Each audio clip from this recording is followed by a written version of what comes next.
सर्वेभ्यः नमो नमः। मैं नितिन शुक्ल भद्रा एजुकेशन में आप सभी का बहुत बहुत स्वागत करता हूं। प्रिय छात्रों, मैं पुनः उपस्थित हुआ हूं आप सभी के समक्ष एनसीईआरटी कक्षा 11 और 12 के अभ्यर्थियों के लिए संस्कृत विषय में संस्कृत साहित्य के विकास नामक पुस्तक के आधार को लेकर के आज 6वां पाठ है और इसका जो विषय है इसमें वह है काव्य की अन्य विधाएं तथा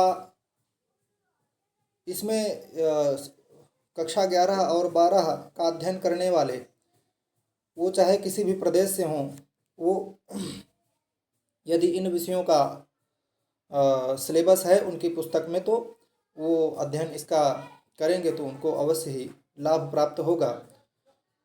तथा अन्य संस्कृतानुरागी बंधुओं, यदि आपको यह वीडियो अच्छा लग रहा हो तो वीडियो को लाइक करें और ज़्यादा से ज़्यादा सब्सक्राइब करने का प्रयास करें। आइए हम सब लोग अपने विषय की ओर बढ़ते हैं। इसमें लिखा हुआ है, संस्कृत साहित्य के अंतर्गत बहुत सी ऐसी पद्य रचनाएं हैं जिन्हें महाकाव्य नहीं कहा जाता है। संस्कृत साहित्य के अंतर्गत बहुत सी ऐसी पद्य रचनाएं हैं जिनको महाकाव्य नहीं कहा जाता है, फिर भी काव्य की सामान्य परिभाषा में ये रचनाएं आती हैं। इन्हें खंड काव्य, गीति काव्य, मुक्त काव्य, स्त्रोत काव्य इत्यादि कहा जाता है। इन रचनाओं को खंड काव्य कह देते हैं, गीति काव्य के नाम से जाना जाता है, मुक्तक काव्य के नाम से जाना जाता है, स्तोत्र काव्य के नाम से जाना जाता है इत्यादि आदि आदि नामों से उन कृतियों को जाना जाता है। इस अध्याय में महाकाव्य से भिन्न रूप में पद्य काव्य की विधाओं का क्रमशः विवेचन किया जा रहा है। खंड काव्य क्या है? तो खंड काव्य में लिख रहे हैं, लघु कथानक पर आश्रित काव्य को खंड काव्य कहा जाता है। जिसमें लघु कथानक हो, छोटा कथानक हो, ऐसे आश्रित काव्य ग्रंथ को खंड काव्य कहा जाता है। इसे गीति काव्य भी कहा जाता है। यदि कोमल भावों को कवि अपनी अनुभूति और कल्पना से पूर्ण करके संगीतमयी भाषा में प्रकट करे, संस्कृत भाषा में ऋतुसंहार तथा मेघदूत उत्कृष्ट महाकाव्य है। जैसे ऋतुसंहार हो गया कालिदास का और मेघदूत आचार्य कालिदास का ही है। तो ये कैसे महाकाव्य हैं? ये खंड काव्य हैं, महाकाव्य नहीं, खंड काव्य हैं। तो इसमें क्या है कि ऐसे ये जो खंड काव्य हैं इसमें लघु कथाओं का आश्रय लेकर के इन खंड काव्यों की रचना की जाती है। आगे देखेंगे, लिखा हुआ है ऋतुसंहार। ऋतुसंहार के बारे में अब बता रहे हैं। ऋतुसंहार किनकी रचना है? कालिदास की रचना है। और यह कैसा है? यह खंड काव्य है। ठीक है, आगे देखेंगे, यह कालिदास की रचना है। इसमें 6 सर्गों में ग्रीष्म आदि ऋतुओं का काव्यमय वर्णन है। तो यह जो ऋतुसंहार है इसमें कितने सर्ग हैं? तो इसमें 6 सर्ग हैं। यह किसकी कृति है? यह कालिदास की कृति है। इसमें वर्णन किनका है? तो ग्रीष्म आदि ऋतुओं का काव्यमय वर्णन है। ग्रीष्म आदि ऋतुओं का इसमें काव्यमय वर्णन है। इन ऋतुओं के वर्णन में कालिदास ने श्रृंगार भावना को प्रमुखता दी है। इसलिए सर्वत्र नायक नायिका के संवाद के रूप में ऋतुओं को उपस्थित किया है। ऋतु परिवर्तन से जहाँ बाह्य प्रकृति में नवीनता आती है, वहाँ युवक युवतियों में विविध प्रणय क्रीड़ाओं तथा श्रृंगार की चेष्टाओं का उदय दिखाया गया है। वसंत का वर्णन करते हुए कवि कहते हैं, द्रुमाः सपुष्पाः सलिलं सपद्यं स्त्रियः सकामाः पवनः सुगन्धिः सुखाः प्रदोषा दिवसाश्च रम्या सर्वं प्रिये चारुतरम वसंते। इसका अर्थ क्या हुआ सुश्लोक का? देखेंगे कि यह अब चूंकि जो ऋतुसंहार है वह ऋतु से संबंधित ग्रंथ है जिसमें 6 सर्ग हैं और ग्रीष्म आदि ऋतुओं को लेकर के ग्रीष्म ऋतुओं का सुंदर वर्णन इसमें किया गया है।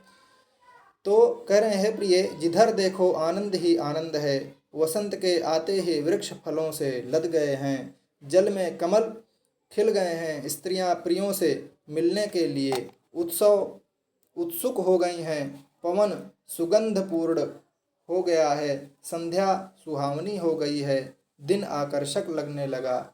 सचमुच वसंत में सब कुछ अधिक सुंदर हो जाता है। तो यहाँ ऊपर बताया ही जा चुका है कि ग्रीष्म आदि ऋतुओं का काव्यमय वर्णन है। तो जितनी भी ऋतुएं हैं उन ऋतुओं का काव्यमय वर्णन ऋतु संहार नामक ग्रंथ में प्राप्त होता है। आगे देखेंगे, ऋतु संहार कालिदास की युवावस्था की रचना कही जाती है। तो ऋतु संहार जो कालिदास की है वह युवावस्था की, जब वो युवावस्था में थे तब की रचना कही जाती है। उनके उत्कृष्ट काव्य गुणों के अंकुर इसमें दिखाई पड़ते हैं। रूपक और उपमा जैसे अलंकारों का प्रयोग एक तरुण कवि के रूप में कालिदास ने यहाँ किया हुआ है। यदि मेघदूतम की बात किया जाए तो मेघदूतम भी खंड काव्य है। महाकवि कालिदास की यह रचना यद्यपि केवल 120 श्लोकों की है, इसमें यद्यपि केवल 120 श्लोक ही प्राप्त होते हैं, तथापि इसने इन्हें अपूर्व ख्याति दी है। मेघदूत प्रबंधात्मक खंड काव्य है। मेघदूत कैसा खंड काव्य है? प्रबंधात्मक खंड काव्य है। इसमें एक ऐसे यक्ष की विरह व्यथा का वर्णन है जो 1 वर्ष के लिए अपनी प्रिय पत्नी से दूर कर दिया जाता है। उसकी पत्नी हिमालय में स्थित अलकापुरी में यक्षों की नगरी में रहती है। तो जो यक्ष की पत्नी होती है वो कहाँ रहती है? हिमालय की जो नगरी अलकापुरी है वहाँ पर वह रहती है, और यक्ष को किसी कारण बस 1 वर्ष के लिए उससे दूर कर दिया जाता है। यक्ष स्वयं मध्य भारत में स्थित रामगिरी में प्रवास कर रहा है। रामगिरी नामक एक पर्वत पर प्रवास करता है जिसका स्थान चित्रकूट आदि बतलाया गया है। तो उस रामगिरी पर्वत पर वह प्रवास करता है 1 वर्ष के लिए। वर्षा काल के आरंभ में वह मेघ को दूत बनाकर अपना संदेश प्रियतमा के पास भेजता है। मेघदूत में 2 भाग हैं, पूर्व मेघ और उत्तर मेघ। मेघदूत जो ग्रंथ है, मेघदूत जो खंड काव्य है, उसके कितने भाग हैं? उसके 2 भाग हैं, पूर्व मेघ और उत्तर मेघ। पूर्व मेघ में रामगिरी से अलकापुरी तक मेघ के मार्ग का रोचक वर्णन है। पूर्व मेघ में क्या है?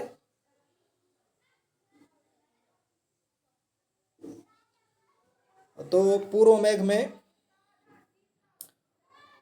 रामगिरी पर्वत से अलकापुरी तक, अलकापुरी जो नगरी है यक्षों की, तो अलकापुरी तक मेघ के मार्ग का रोचक वर्णन है। भारतवर्ष के प्राकृतिक सौंदर्य का सुंदर चित्र कालिदास ने इसमें खींचा है। उज्जैनी का वर्णन अपेक्षाकृत विस्तार से किया गया है।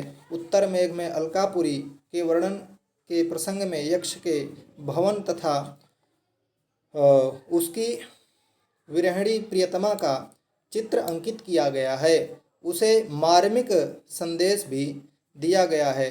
यक्ष मेघ को एक चेतन संदेशवाहक मानता हुआ भी उसके स्वाभाविक गुणों से अवगत है। इसलिए यह कहता है कि तुमसे प्रार्थना है कि जब तुम मेरी प्रिया के निवास स्थान पर पहुँचो तो बिजली को जोर से चमकने ना देना। ऐसा यक्ष मेघ से प्रार्थना करता है कि देखो, जब आप मेरी पत्नी के पास पहुंचना तो अपनी बिजली को कह देना कि बहुत तेज़ी से चमकेगी नहीं, क्योंकि मेरी पत्नी कहीं स्वप्न देख रही होगी या मेरा ध्यान कर रही होगी तो तुम्हारा गर्जन सुनकर जाग जाएगी, है ना। ऐसा निवेदन करता है कौन? मेघ, यक्ष मेघ से करता है। मेघदूत में विरह और प्रणय का अद्भुत चित्र खींचा गया है। पूरे काव्य में मंदाक्रांता छंद है। जो पूरा काव्य है वह किस छंद में रचित है? तो मंदाक्रांता छंद में वो पूरे काव्य की रचना हुई है। कालिदास ने इसमें आभ्यंतर और बाह्य दोनों प्रकृतियों का सुरम्य समन्वय किया है।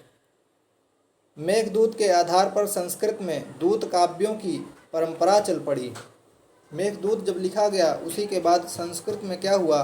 दूत काव्यों की एक परंपरा ही चल पड़ी। विभिन्न कवियों ने विभिन्न शताब्दियों में अनेक संदेश काव्य लिखे। जैसे जम्बू कवि का चंद्रदूत, जम्बू नाम के कवि ने एक खंड काव्य लिखा जिसका नाम चंद्रदूत है। धोई कवि का एक पवनदूत है। पवनदूत किनकी कृति है? धोई की।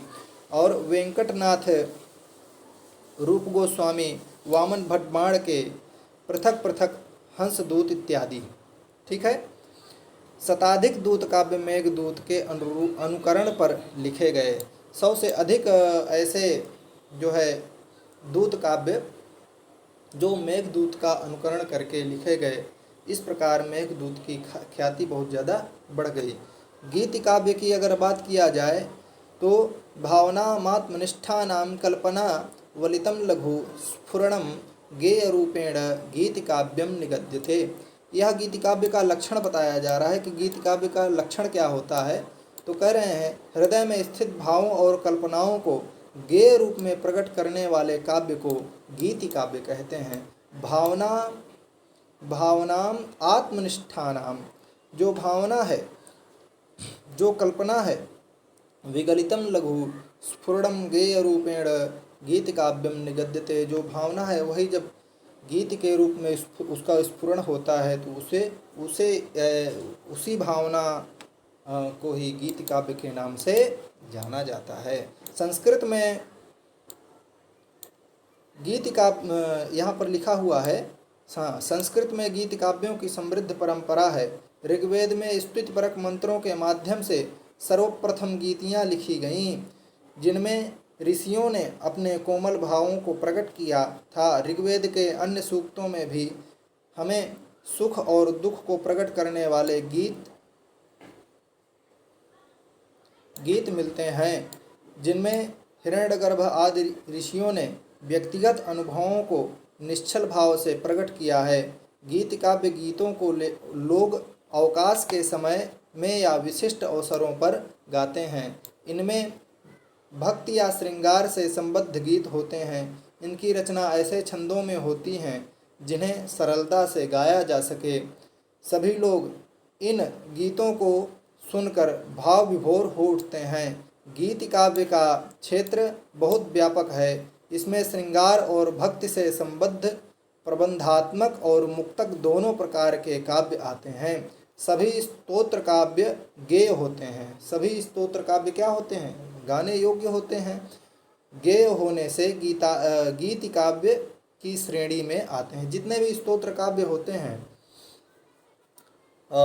तो वो क्या होते हैं? वो सभी गीत काव्य चूँकि गेय होते हैं इसलिए वो गीत काव्य की श्रेणी में ही आते हैं। मुक्तक काव्यों में गेयता पाई जाने के कारण उन्हें भी विद्वानों ने गीत काव्य की श्रेणी में रखा है। तो गीत काव्य की श्रेणी में किनको रखा गया है? स्तोत्र काव्यों को भी गीत काव्य में रखा गया है, चूँकि वो गेयात्मक होते हैं। इसी प्रकार जो मुक्तक काव्य होते हैं, मुक्तक काव्यों को भी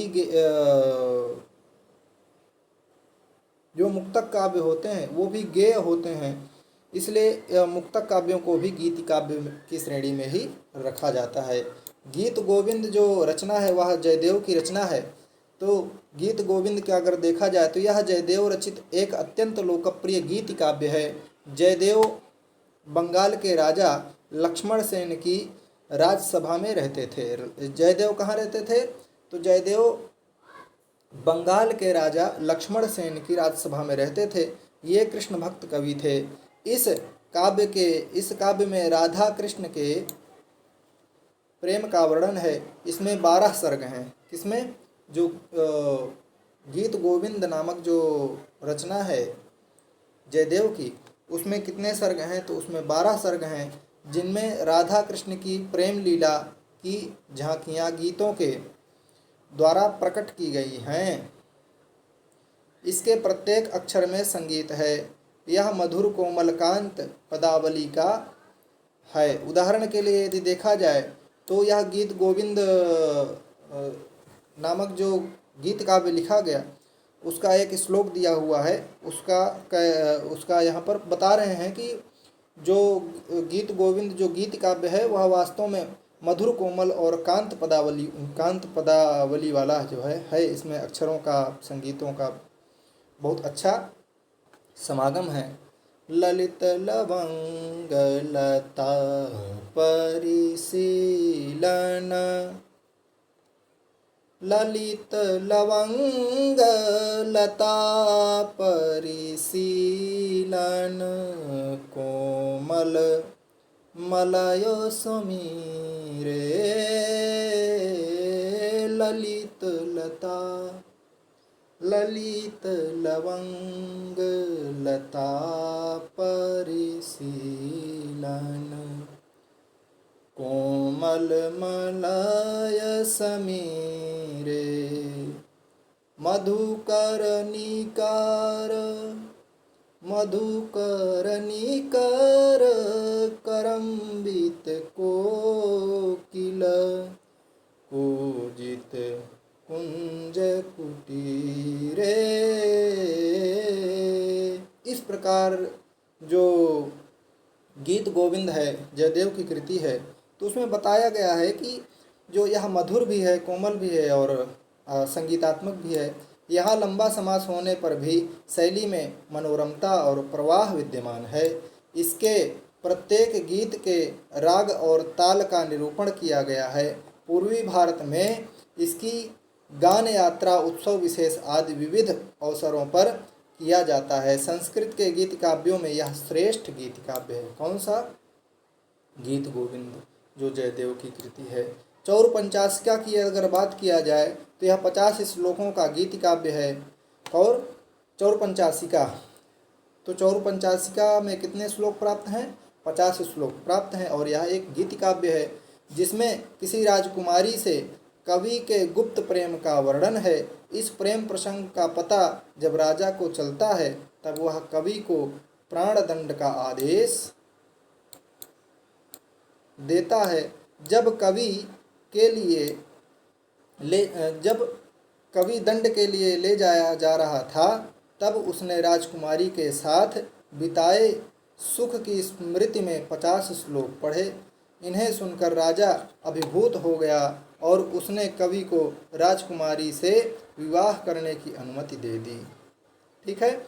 इस काव्य के विषय में उपर्युक्त कथा प्रचलित है। जो ऊपर जो कथा कही गई है वह प्रचलित है कि एक कवि थे, वो किसी राजकुमारी के विषय में श्लोक, चौर पंचाशिका नामक जो 50 श्लोक हैं उनकी रचना किए। और जब वह बात राजा को पता चली तो वो उनको मृत्युदंड का आदेश दे दिए। मृत्युदंड के लिए जब ले जाया जाने लगा तो उन श्लोकों को पढ़ा गया। तो पढ़ करके राजा ने उन कवि से राजकुमारी का विवाह करने की अनुमति दे दी। इस काव्य के विषय में उपर्युक्त कथा प्रचलित है। कहा जाता है कि कवि का नाम चौर था, जैसा कि शीर्षक से स्पष्ट है। कवि का नाम क्या था? चौर था। कतिपय विद्वानों के मतानुसार इसके रचयिता कवि बिल्हड़ थे। इस काव्य के सभी श्लोक वसंत तिलका छंद में हैं तथा अद्यापि से इन श्लोकों का आरंभ होता है। अद्यापिता भुजलतार्पित कंठ पासां, अद्यापितां भुजलतार्पित कंठ पासां, वक्षः स्थलं मम पिधाय पयोधराभ्याम्, ईषन्निमीलितसलिलविलोचनान्तम्, ईषन्निमीलितसलिलविलोचनान्तं, पश्यामि मुग्धवदनां वदनं पिबन्तीं। इस प्रकार ये चौर पंचाशिका का एक यहाँ पर पद्य दिया गया है। मुक्तक काव्य की अगर बात किया जाए तो मुक्तक काव्य क्या होते हैं उस पर अभी तक हम लोग जो पढ़ रहे थे वो गीत काव्य, खंड काव्य पढ़ रहे थे। अब हम लोग मुक्तक काव्य पढ़ेंगे। मुक्तक काव्य भी गीत काव्य की श्रेणी में आते हैं और मुक्तक काव्य भी गीत काव्य की श्रेणी में आते हैं। इनका प्रत्येक श्लोक स्वतंत्र होता है। जैसे एक श्लोक लिखा गया चोरों के लिए, एक श्लोक, पहला श्लोक लिख दिया गया चोरों के लिए, तो दूसरा श्लोक हो सकता है कि ऋषि मुनियों के लिए लिख दिया जाए। तो इस प्रकार ये श्लोक स्वतंत्र होते हैं अपने में। एक श्लोक में एक किसी की का वर्णन हो जाएगा, दूसरा फिर उससे संबंध नहीं होगा, तो स्वतंत्र होते हैं आपस में और प्रबंधात्मक नहीं, है ना। प्राचीन काव्यशास्त्री मुक्तकों को उत्कृष्ट काव्य नहीं मानते हैं, किंतु आनंदवर्धन ने मुक्तकों की मुक्त कंठ से प्रशंसा की। आचार्य आनंदवर्धन ने क्या किया है, जो मुक्तक काव्य मुक्तक कवियों की जो है मुक्त कंठ से उन्होंने उनकी प्रशंसा की है। मुक्तकों में प्रत्येक श्लोक चमत्कार पूर्ण होता है। विभिन्न युगों में कई प्रकार के मुक्तक काव्य संस्कृत भाषा में लिखे गए। भर्तृहरि का शतकत्रय, भर्तृहरि का यहाँ पर शतकत्रय अर्थात 3 शतक की बात बताई गई है कि भर्तृहरि का समय 7वीं शताब्दी ईस्वी माना जाता है। इन्होंने अपने अनुभवों के आधार पर प्रायः 100 श्लोकों के 3 संग्रह बनाए। तो वही 3 संग्रह अर्थात 3 शतक बताए। 100 श्लोकों के 3 शतक, शतक अर्थात 100, तो 100 श्लोकों के 3 संग्रह बनाए। पहले ग्रंथ का नाम था, पहले जो मुक्तक काव्य का नाम क्या था, श्रृंगार शतक, दूसरा नीति शतक और तीसरा वैराग्य शतक। इनमें प्रत्येक श्लोक अपने में परिपूर्ण है। श्रृंगार शतक में काम और विलास की नाना स्थितियों, स्त्रियों के हाव भाव, कटाक्ष आदि का सुंदर वर्णन किया गया है। काम के महत्व की घोषणा करते हुए कवि कहते हैं कि नारी का प्रत्येक कर्म मोहक होता है। बहुत कम लोग काम के दर्प को चूर करने में समर्थ होते हैं। कंदर्प दर्प दल ने विरला मनुष्या, वो विरल मनुष्य होते हैं जो कंदर्प दर्प होते हैं, जो अर्थात काम के दर्प को चूर कर देते हैं। ऐसे जो मनुष्य होते हैं वो बहुत विरल होते हैं। नीति शतक में कवि ने विद्या, वीरता, सज्जनता आदि उदार वृत्तियों का वर्णन करते हुए मूर्खता, लोभ, धन, दुर्जनता आदि की निंदा भी की है। इसके श्लोक जन समाज में बहुत प्रचलित हैं। इसमें प्रचुर स्वाभाविकता है। वैराग्य शतक में कवि ने संसार की असारता और वैराग्य की महत्ता का प्रतिपादन किया है। वैराग्य शतक में कवि ने क्या किया है, संसार की असारता और वैराग्य। संसार असार है, असारः खलु संसारो, ऐसा ही कर कर आया है, श्लोक प्राप्त होता है, श्रीमद् भागवत का है संभवतः। असारः खलु संसारो दुख रूपी विमोहकः, श्रुतः कस्य धनम कस्य स्नेहवान ज्वलिते निशम, इस प्रकार करके एक श्लोक प्राप्त होता है। तो वैराग्य शतक में कवि ने संसार की असारता और वैराग्य की महत्ता का प्रतिपादन किया है। इसमें काव्य प्रतिभा और दार्शनिकता का अपूर्व समन्वय है। भर्तृहरि संस्कृत में मुक्तक गीत काव्य की परंपरा के प्रवर्तक कवि हैं। तो मुक्तक गीत काव्य की परंपरा के प्रवर्तक कवि कौन है, भर्तृहरि हैं। भाषा की सरलता के कारण इनके भाव पाठकों पर सीधा प्रभाव डालते हैं। अनेक छंदों में विषय को रोचक बनाकर अनुरूप उदाहरण देकर सूक्तियों में भर्तृहरि श्रोता को तत्काल आकृष्ट कर लेते हैं। इस प्रकार जो मुक्तक काव्य है उसके बारे में हम लोग समझ लिए। एक और अमरु शतक है, उसको भी देख लेते हैं। अभी तक हम लोग जो 3 शतक देखे वो भर्तृहरि के थे, नीति शतक, श्रृंगार शतक, नीति शतक और वैराग्य शतक। अब जो दूसरा, ये तीनों भर्तृहरि की रचनाएं थी, जो मुक्तक काव्य थे तीनों। अब अमरु शतक देखेंगे। अमरु शतक किनकी कृति है, तो अमरु शतक अमरूक की कृति है। संस्कृत गीत काव्यों में अमरु शतक अत्यंत प्रसिद्ध रचना है। यद्यपि यह शतक है किंतु इसमें प्रायः 150 श्लोक मिलते हैं। निश्चय ही अमरु कवि के श्लोकों में दूसरे कवियों ने भी अपने श्लोक मिलाए होंगे। चूँकि अमरु शतक नाम ही है कि 100 श्लोकों का ऐसा संग्रह जिसमें 100 श्लोक हों। जब अमरु लिखे उनके बाद जो परवर्ती जो कवि रहे हैं उन लोगों ने भी क्या किया, इसी अमरु शतक में श्लोकों को मिला दिए। अमरु शतक का सर्वप्रथम उल्लेख आनंदवर्धन 850 ईस्वी में ने किया। सर्वप्रथम आनंदवर्धन ने 850 ईस्वी में इनका वर्णन करते हैं अमरु शतक का। वे कहते हैं कि अमरु का प्रत्येक श्लोक भावों की उत्कृष्टता के कारण अपने में ही पूर्ण भाव है। यह श्रृंगार पूर्ण श्लोकों का संग्रह है। श्रृंगार के सभी पक्ष इसमें चित्रित हैं। कहीं मानवती नायिका के अनुराग का चित्र है, तो कहीं प्रियतम के लौटने पर उसके क्रोध के दूर होने का वर्णन है। समासों का अभाव और शब्दों का सुपरिचित होना इसके आकर्षण का सबसे बड़ा कारण है। अमरु कवि प्रेम के श्रेष्ठ चित्रकार हैं।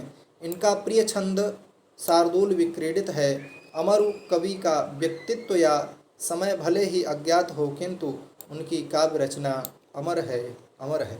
तो अमरु शतक का क्या है? उनकी काव्य रचनाएं आज भी अमर हैं, आज भी उनको पढ़ रहे हैं, इसलिए वो भी अमर हैं, है ना। चलिए, भामिनी विलास नामक जो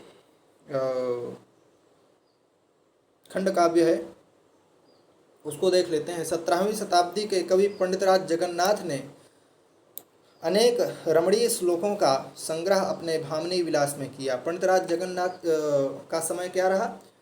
17वीं शताब्दी आचार्य पंडितराज जगन्नाथ का समय माना जाता है और इन्होंने एक पुस्तक लिखी जिसका नाम है भामिनी विलास। इसमें गीत्यात्मक मुक्तक पद्यों के 4 खंड जो है प्रस्तुत हैं। पदलालित्य तथा अनुप्रासों में विन्यास में जगन्नाथ अद्वितीय हैं। उन्होंने गंगा लहरी, सुधा लहरी आदि छोटे स्तोत्र काव्यों की भी रचना की। उनके अतिरिक्त पंडितराज ने काव्य शास्त्र का महान ग्रंथ रसगंगाधर भी लिखा। रसगंगाधर किन्होंने लिखा? पंडितराज जगन्नाथ ने। स्तोत्र काव्य की अगर बात किया जाए स्तोत्र काव्यों में, तो स्तोत्र काव्य भी गीत काव्य के अंतर्गत आते हैं। तो स्तोत्र काव्य जो होते हैं, भक्ति प्रधान गीत काव्यों को स्तोत्र काव्य कहा जाता है। जो भक्ति प्रधान गीत काव्य होते हैं उन्हें स्तोत्र काव्य कहा जाता है। तो ऐसे जो स्तोत्र काव्य होते हैं उनमें विभिन्न देवताओं, आचार्यों या तीर्थों की स्तुति में ये स्तोत्र लिखे जाते हैं। इनका सस्वर पाठ भक्तों के हृदय में आह्लाद उत्पन्न करता है। भारतवर्ष में विभिन्न संप्रदायों के कवियों ने अपने अपने संप्रदायों से संबंध स्तोत्रों की रचना की। उनमें भक्त कवियों के भाव व्यक्त हुए हैं। पुष्पदंत नामक कवि ने शिखंडी छंद में शिव महिमना स्तोत्र लिखा। पुष्पदंत नामक कवि हुए, वो शिखंडी छंद में कौन सा स्तोत्र लिखते हैं? शिव महिमना स्तोत्र लिखते हैं। मयूर कवि ने सूर्य की स्तुति में सर्गधरा छंद में सूर्य शतक नामक काव्य लिखा, जो गीति काव्य है, जो स्तोत्र काव्य है, जिसमें अनुप्रासों की छटा अत्यंत आकर्षक है। माण भट्ट ने सूर्य शतक के अनुकरण पर चंडी शतक नामक काव्य की रचना की। बाण और मयूर दोनों का समय 7वीं शताब्दी ईस्वी का पूर्वार्ध माना जाता है। बाण भट्ट और मयूर, आचार्य मयूर का जो समय माना जाता है वो 7वीं शताब्दी का पूर्वार्ध माना जाता है। 7वीं शताब्दी का पूर्वार्ध इन दोनों का समय माना जाता है। और ये दोनों एक ही राजकवि के महाराज हर्ष के राज दरबार में राजकवि थे। आइए आगे देखते हैं।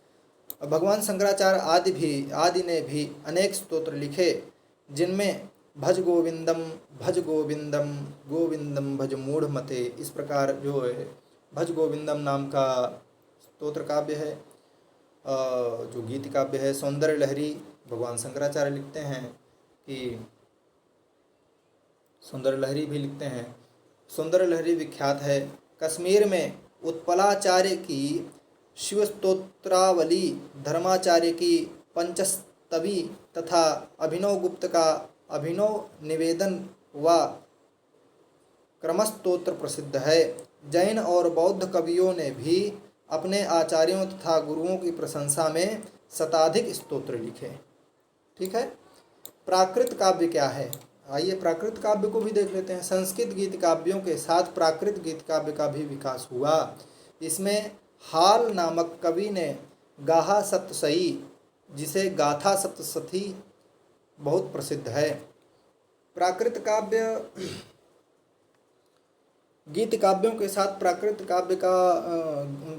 गीत काव्य का भी विकास हुआ, जिसमें हाल नामक एक कवि हुए जो गाथा सप्तशती नामक एक प्रसिद्ध ग्रंथ लिखे, प्रसिद्ध प्राकृत काव्य लिखे, जिसे गाहा सप्तशती भी कहा जाता है। इसका रचना काल निश्चित नहीं है, किंतु जिस प्रकार कि प्राकृत भाषा इसमें प्रयुक्त हुई है वह 200 ईस्वी में प्रचलित थी।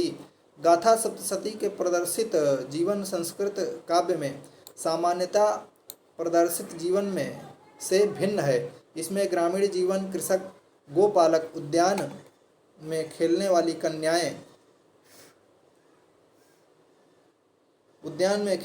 कन्याएं आदि चित्रित हैं। ग्रामीण स्त्रियों का स्वाभाविक वर्णन इसमें किया गया है। इसमें 700 प्राकृत कथाएं पद्य हैं। पद्य में लगभग 700 प्राकृत कथाओं का इसमें वर्णन है। किसमें? गाथा सप्तशती में, जो हाल की कृति है। गाथा सप्तशती के अनुकरण पर जयदेव की समकालिक गोवर्धनाचार्य ने आर्या सप्तशती की रचना की। तो आर्या सप्तशती की रचना किन्होंने की? गोवर्धनाचार्य ने इनकी रचना की, जो संस्कृत भाषा में 700 मुक्तक रूप में लिखे गए आर्या छंद के श्लोकों का संग्रह है। 700 श्लोकों में लिखे हैं। कौन सा? आर्या सप्तशती, जो गोवर्धनाचार्य ने लिखा हुआ है। हिंदी में कवि बिहारी ने भी इन्हीं सप्तशतियों के अनुकरण पर अपनी सतसई की रचना की है। इस प्रकार छोटे छंद में श्रृंगार का पूरा चित्र खींचने का प्रयास जो हाल कवि ने किया है, उसकी लंबी परंपरा चली। अन्य काव्य ग्रंथों की अगर रचना किया जाए तो संस्कृत भाषा में कुछ अन्य प्रकार के पद्यात्मक रचनाएं मिलती हैं, जिन्हें गीति काव्य, नीति काव्य तथा उपदेश परक काव्यों में रखा जाता है। इनमें कालिदास के नाम से प्रसिद्ध श्रृंगार तिलक 23 श्लोकों का काव्य है। श्रृंगार तिलक जो है 23 श्लोकों का काव्य है, जो प्रेम के रमणीय चित्रों से भरा है। इसमें अमरु कवि के भाव झलकते हैं। दूसरा काव्य घटकरपर काव्य है, जो 22 श्लोकों में यमक के प्रयोगों से भरा है, इसलिए इसे यमक काव्य भी कहा जाता है। घटकरपर काव्य घटकरपर की कृति है, जो 22 श्लोकों में है, और यह यमक के प्रयोगों से है, यमक अलंकार के प्रयोगों से है, इसलिए इसे यमक काव्य भी कहा जाता है। संस्कृत भाषा में नैतिक सूक्तियों के कई संग्रह मिलते हैं। दामोदर भट्ट 800 ईस्वी इनका समय माना जाता है। तो दामोदर भट्ट ने कुटनी मत नामक व्यंग ग्रंथ लिखा है, जिसमें पाठकों का सांसारिक नीति के विषय में शिक्षा दी गई है। क्षेमेंद्र ने समय मातृका, नर्ममाला, कला विलास, दलन, सेव्य सेवकोपदेश, चतुर्वर्ग संग्रह इत्यादि ग्रंथों में हास्य व्यंग्यपूर्ण शैली में समकालिक जीवन का चित्र खींचा है। वैद्य, स्वर्णकार, ज्योतिषी, औषधि विक्रेता आदि पर उन्होंने अच्छी चुटकी ली है। इस प्रकार संस्कृत भाषा में अनेक प्रकार की पद्य रचनाएं प्राप्त होती हैं, जो पाठकों को धर्म, अर्थ, काम और मोक्ष इन चारों पुरुषार्थों को प्राप्त करने में सहायता देती हैं। इनका अनुशीलन आज भी आनंददायक तथा शिक्षाप्रद है। किनका अनुशीलन? जो संस्कृत के जो अनेक पद्य रचनाएं हैं उनका। श्लेष काव्य किसे कहते हैं? तो श्लिष्ट काव्य या अनेकार्थक काव्यों की एक परंपरा 11वीं शताब्दी से चली आ रही है। इनमें श्लिष्ट पदावली के प्रयोग से एक ही काव्य में 2 या अधिक कथाएं एक साथ चलती हैं। ऐसी कथाएं जिसमें ऐसे काव्य जिसमें 2 या अधिक कथाएं एक साथ ही चलती हैं, ऐसे काव्य को श्लिष्ट काव्य कहते हैं। तो इस प्रकार के काव्यों में संध्याकर नंदी का रामचरित, संध्याकर नंदी के द्वारा जो रामचरित लिखा गया वह क्या है? श्लिष्ट काव्य है। धनंजय के द्वारा लिखा गया राघव पांडवीय प्राचीन तथा महत्वपूर्ण ग्रंथ है। ऐसे कुछ अन्य प्रमुख काव्य हैं जो विद्यामाधव, जिनका समय 12वीं शताब्दी है, तो विद्यामाधव कृति, पार्वती रुक्मिणी, माधव भट्ट कृत राघव पांडवीय, दैवज्ञ सूर्य कृत रामकृष्ण विलोम काव्य और हरदत्त सूरि कृत राघव नैषधीय, ये सब जो है एक तरफ कर्ता और एक तरफ उनकी कृति, ये लिख लिख लिख करके उनको याद करना है। चिदंबर कवि की एक कृति है राघव पांडव यादवीय, अच्छा, राघव पांडव यादवीय एवं कोंकटाध्वरी कृति या यादव राघवीय, इस प्रकार की ये कृतियां हैं। संस्कृत साहित्य में आरंभ काल से ही कवयित्रियों का उल्लेख प्राप्त होता रहा है। ऋग्वेद में ऋषिकाओं ने अनेक मंत्र संग्रहित हैं जो काव्य की दृष्टि से अत्यंत उच्च कोटि के हैं। लौकिक संस्कृत में भी अनेक कवयित्रियों के पद्य सुभाषित संग्रहों में मिलते हैं। इनमें विज्जका, सुभद्रा, गल्फहस्तनी, इंदुलेखा, मारुला, विकट नितंबा और शीला भट्टारिका के नाम प्रमुख हैं। कवयित्रियों में मुक्तक तथा प्रबंधात्मक दोनों प्रकार की रचनाएं की है। इनमें रामभद्रांबा विरचित रघुनाथाभ्युदय, अच्छा, रामभद्रांबा के द्वारा जो रचित है रघुनाथाभ्युदय, और रानी तिरुमलांबा के द्वारा वरदाम्बिका परिणय चंपू, यह लिखा गया है। एवं गंगा देवी के द्वारा एक लिखी गई कृति है, कौन सी, और वीर कंपराय चरित, ठीक है, वरदाम्बिका परिणय चंपू, रानी तिरुमलांबा, ठीक है। तथा मधुरा विजय प्रसिद्ध प्रबंध काव्य है। 20वीं शताब्दी में पंडिताक्षमाराव का नाम उल्लेखनीय है। 20वीं शताब्दी में किनका नामोल्लेख है? पंडिताक्षमाराव।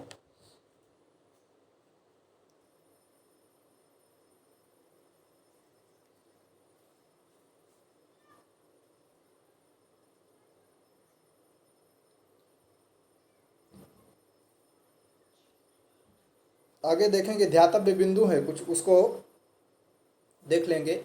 संस्कृत साहित्य में महाकाव्य के अतिरिक्त अन्य रचनाएं भी हैं, जैसे खंड काव्य, गीति काव्य, मुक्तक काव्य आदि। खंड काव्य छोटे कथानक वाले काव्य को खंड काव्य कहा जाता है। संस्कृत के प्रमुख खंड काव्य हैं ऋतुसंहार और मेघदूत। ऋतुसंहार कालिदास द्वारा रचित ऋतुसंहार में ऋतुओं का महाकाव्य तथा श्रृंगार पूर्ण वर्णन किया गया है। मेघदूत में कालिदास द्वारा रचित मेघदूत के दो भाग हैं, पूर्व मेघ और उत्तर मेघ। इसमें यक्ष की विरह व्यथा का वर्णन है। गीति काव्य में क्या है? गीति काव्यों में विरह, भक्ति तथा श्रृंगार संबंधी गीत हैं। कुछ प्रमुख गीति काव्य इस प्रकार हैं। गीत गोविंद, जयदेव द्वारा रचित गीत गोविंद में राधा कृष्ण की प्रेम लीला का वर्णन है। चौर पंचाशिका की अगर बात किया जाए तो बिल्हड़ द्वारा रचित चौर पंचाशिका गीत काव्य में राजकुमारी से कवि के गुप्त प्रेम का वर्णन है। और मुक्तक काव्य की अगर बात किया जाए तो मुक्तक काव्य का प्रत्येक श्लोक स्वतंत्र तथा चमत्कारी होता है। भर्तृहरि के शतकत्रय मुक्तक काव्य के अंतर्गत आते हैं। भर्तृहरि ने 3 शतक लिखे हैं, नीति शतक, श्रृंगार शतक और वैराग्य शतक। नीति शतक विद्या, उदारता, वीरता तथा सज्जनता की वृत्तियों का वर्णन है। इसमें श्रृंगार शतक में काम और विलास की नाना स्थितियों का वर्णन है। वैराग्य शतक में संसार की असारता और वैराग्य का वर्णन मिलता है। अमरूक शतक में क्या है? यह अमरु कवि विरचित गीति काव्यों में सबसे प्रसिद्ध है।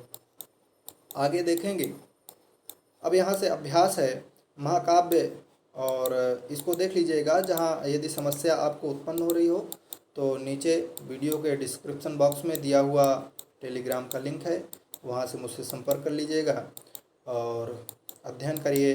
अध्ययन में कोई बाधा ना आने पाए ऐसा प्रयास करिए। अच्छे से अध्ययन करेंगे तो अपना लक्ष्य और अपने माता पिता को प्रसन्न रख सकेंगे, और उनकी प्रसन्नता में सब कुछ, सबकी प्रसन्नता है, ऐसा मेरा मानना है। प्रिय छात्रों, यदि वीडियो अच्छा लग रहा हो तो अपने चैनल भद्रा एजुकेशन को सब्सक्राइब करें, अधिक से अधिक लाइक करें, और लाइक भी किया करें और शेयर भी किया करें, और यदि इंडिविजुअली रूप से अध्ययन करना हो तो टेलीग्राम का लिंक दिया गया है, वहाँ से जा कर के मुझसे संपर्क करें। अभी तक बने रहने के लिए बहुत बहुत धन्यवाद।